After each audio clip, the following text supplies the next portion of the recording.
북한 정권이 전 세계 19개국에 노동자들을 파견해 외화벌이 활동을 벌이고 있는 것으로 파악됐습니다.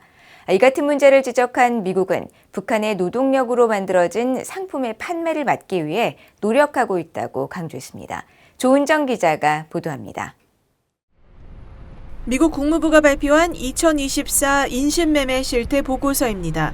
국무부는 보고서를 통해 북한 정권은 북한 노동자들을 중국과 러시아를 중심으로 라오스와 베트남, 태국, 세네갈, 앙골라 등 19개국에 파견하고 있다고 밝히고 특히 이들 국가에서 일하는 북한 노동자들이 노동 착취 조건에서 근무를 하고 있고 강제 노동의 여러 지표를 보여줄 수 있다고 밝혔습니다.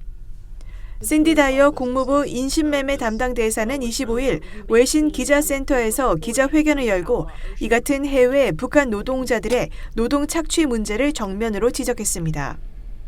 We also know that individuals from North Korea are exploited actually across the entire world. With regard to what is the U.S. doing about this, one of the things that we're doing is publishing this report to increase awareness and really increase a thorough account of information because it is occurring not only in PRC but also in those 19 other countries. 다이어 대사는 그러면서 북한의 강제 노동력이 들어간 물품 구매 등 심각한 관련 문제를 해결하기 위해 총체적인 노력을 기울이고 있다고 강조했습니다. 특히 강제노동 방지법을 시행해 강제노동에 관여하는 기업을 추가하고 해당 상품이 미국 시장에 들어오지 못하도록 하고 있다고 밝혔습니다.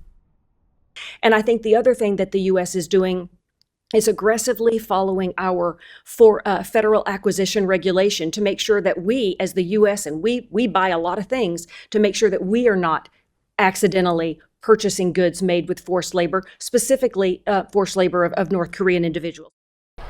유엔 안보리는 2017년 12월 북한의 장거리 미사일 도발에 따라 채택한 대북결의 2397호를 통해 모든 회원국들에게 북한 노동자 고용을 금지하고 기존 북한 노동자들은 2019년 12월까지 본국으로 송환하도록 했습니다.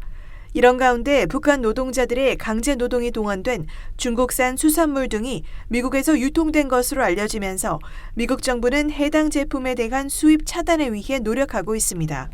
특히 미국 의회 중국위원회는 북한 노동자를 고용한 중국 기업 제품의 수입을 즉각 중단시킬 것을 촉구하는 내용의 서한을 지난 3월 토니 블링컨 국무장관과 알레한드로 마요르카스 국토안보장관에게 보내 미국 소비자들이 의도치 않게 북한 무기 프로그램을 위한 자금을 지원할 위험이 있다며 중국 수산업계의 북한 노동자 동원 의혹에 대한 단호한 조치를 요구했습니다.